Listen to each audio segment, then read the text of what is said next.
ഈ വീഡിയോ ആരാണ് എടുത്തതെന്നറിയില്ല, പക്ഷേ അതീവ പ്രാധാന്യമുള്ളൊരു വീഡിയോ ആണ് ഇത്. ഇന്നലെ നടന്ന ഒരു സംഭവമാണ്. കൂത്താട്ടുകുളം ജംഗ്ഷനിൽ പെരുത്ത മഴ മൂലം ട്രാഫിക് ബ്ലോക്ക് ഉണ്ടായപ്പോൾ ഇവിടെ പോലീസുകാരുടെ സാന്നിധ്യമില്ലാതിരുന്നു.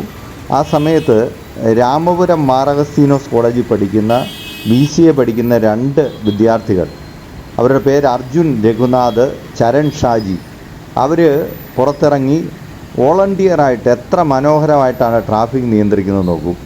സത്യത്തിൽ ഇങ്ങനെയുള്ള പിള്ളേരെയല്ലേ നമ്മുടെ നാടിന് ആവശ്യം. ഏകദേശം 1 മണിക്കൂറോളം നേരം അവരവിടെ നിന്ന് ഈ ട്രാഫിക് ബ്ലോക്ക് ഉണ്ടാകാതെ അത് പരിഹരിച്ചു എന്നാണ് നമ്മൾ കാണുന്നത്. അതിനുശേഷമാണ് പിന്നീട് പോലീസുകാർ ഇതറിഞ്ഞ് അവിടെ എത്തുന്നത്.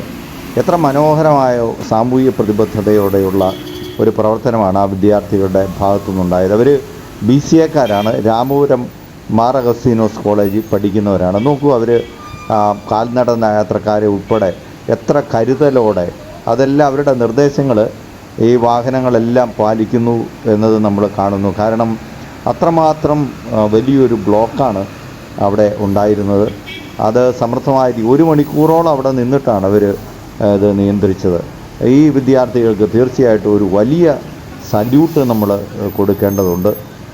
ഈ കാലത്ത് ഇത്രയും നല്ല ഒരു പ്രതിബദ്ധത, സാമൂഹിക പ്രതിബദ്ധത ഈ വിദ്യാർത്ഥികൾ കാണിച്ചതിന് തീർച്ചയായിട്ടും ഈ വിദ്യാർത്ഥികളെ ആ തരത്തിൽ രൂപീകരിക്കുന്ന കോളേജിനും അതിൻ്റെ അകത്ത് അഭിമാനിക്കാവുന്നതാണ്. ഇവരുടെ ഈ പ്രതിബദ്ധതയും സാമൂഹിക ബോധത്തെയും അധികാരികൾ ആദരിക്കും എന്ന് തന്നെ നമുക്ക് കരുതാം. പാശ്ചാത്യ നാടുകളിൽ, വികസിത രാജ്യങ്ങളിലൊക്കെ റോഡ് സംസ്കാരം നല്ല രീതിയിൽ ക്ലാസ്സുകളിൽ തന്നെ പഠിപ്പിക്കുന്നുണ്ട്.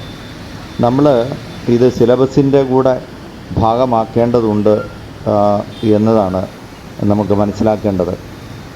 ഏതായാലും ഈ വിദ്യാർത്ഥികൾ നോക്കുക, അവരുടെ ആ മഴയത്താണ് അവരുടെ സമയമെല്ലാം ചെലവഴിച്ച് ഇത്ര ഭംഗിയായിട്ട് നോക്കുക. ഒരു തരത്തിലുള്ള കൺഫ്യൂഷനും വരാത്ത രീതിയിൽ അവർ 2 പേരും എത്ര അണ്ടർസ്റ്റാൻഡിങ്ങോട് കൂടിയാണ്, പരസ്പരം മനസ്സിലാക്കിക്കൊണ്ടാണ് ഈ ഈ ഈ കർമ്മം, ഈ ഒരു സാമൂഹിക പ്രവൃത്തി ചെയ്യുന്നത് എന്ന് നോക്കുക. അപ്പോൾ അത് നമുക്ക് ഈ വിദ്യാർത്ഥികൾക്ക് വലിയൊരു സല്യൂട്ട് നമുക്ക് നൽകാം.